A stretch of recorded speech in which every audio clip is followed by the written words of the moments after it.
മഴക്കാല ദിനം എന്ന വിഷയം പറയുമ്പോൾ എല്ലാവരും സാധാരണ പറയുന്ന കാര്യങ്ങളുണ്ട്. മണ്ണിൻ്റെ മണം, ചായയും പക്കോടയും, സ്കൂൾ അവധി. പക്ഷേ സത്യത്തിൽ മഴയുടെ ഏറ്റവും വലിയ പ്രത്യേകത എന്താണെന്നറിയാമോ?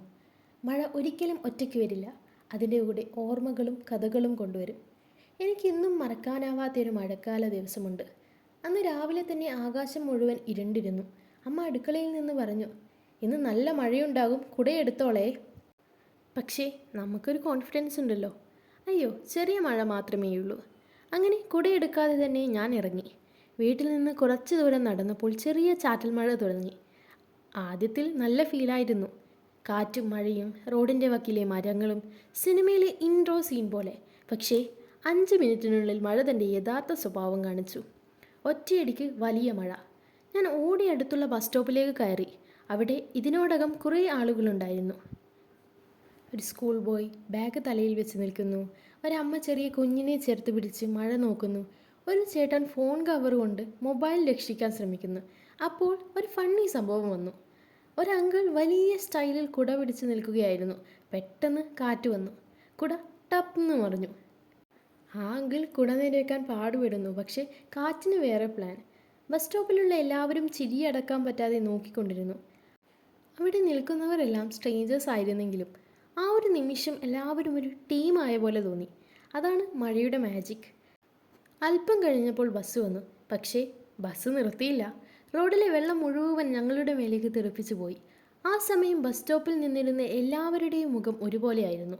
ഷോക്ക്, സൈലൻസ്, പിന്നെ ചിരി. എന്തെന്നാൽ നനയാൻ ബാക്കിയുണ്ടായിരുന്നതും അപ്പോൾ പൂർത്തിയായി. അങ്ങനെ മുഴുവൻ നനഞ്ഞ് സ്കൂളിലെത്തിയപ്പോൾ ക്ലാസ്സിലെ അവസ്ഥ ഇനിയും കോമഡി.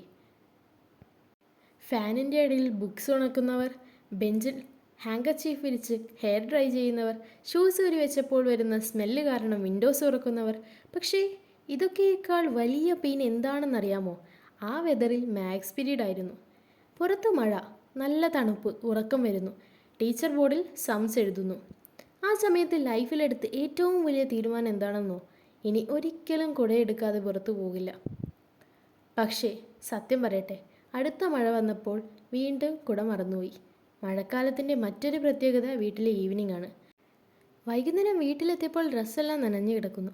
അമ്മ പറയുന്ന ആദ്യ ഡയലോഗ്, ഞാൻ പറഞ്ഞതല്ലേ കുടയെടുത്തോളാൻ. പക്ഷേ അതിനുശേഷം ചൂട് ചായയും ബനാന ഫ്രൈയും കിട്ടുമ്പോൾ എല്ലാ ദുഃഖവും മാറും. പുറത്ത് മഴ ശക്തമായി പെയ്യുന്നു. ജാലകത്തിൻ്റെ അടുത്തിരുന്ന് ചായ കുടിക്കുന്ന ആ ഫീലിംഗ്, അത് എക്സ്പ്ലെയിൻ ചെയ്യാൻ പറ്റില്ല, ഫീൽ ചെയ്യാൻ മാത്രമേ പറ്റൂ. കറണ്ട് പോയാൽ അതാണ് ബോണസ്. മൊബൈൽ സൈഡിലേക്ക് മാറ്റിവെച്ച് എല്ലാവരും ഒരുമിച്ച് സംസാരിക്കും. അച്ഛൻ പഴയ സ്കൂൾ സ്റ്റോറീസ് പറയും, അമ്മ ചൈൽഡ്ഹുഡ് മഴക്കാല അനുഭവങ്ങൾ പറയും. അപ്പോൾ മനസ്സിലാകും, മഴ വെറും വെള്ളമല്ല, അത് ആളുകളെ അടുത്ത് കൊണ്ടുവരുന്ന ഒരു ഫീലിംഗ് ആണ്. ഇന്നും മഴ പെയ്യുമ്പോൾ ഞാൻ ബസ് സ്റ്റോപ്പിലുണ്ടായ ആ സീൻ ഓർക്കും. മറിഞ്ഞ കുടയും വെള്ളം തെറിപ്പിച്ചു പോയ ബസ്സും മുഴുവൻ നനഞ്ഞിട്ടും ചിരിക്കുന്ന ആളുകളും. കാരണം മഴ നമ്മളെ ഒരു കാര്യം പഠിപ്പിക്കുന്നു. ജീവിതത്തിൽ ചിലപ്പോൾ പ്ലാൻസ് ഫെയിലാവും, കുടയുണ്ടെങ്കിലും നനയും, ബസ് നിർത്തുമെന്ന് കരുതുമ്പോൾ പോകും. പക്ഷേ അവസാനം അതൊക്കെയാണ് നല്ല ഓർമ്മകളാകുന്നത്.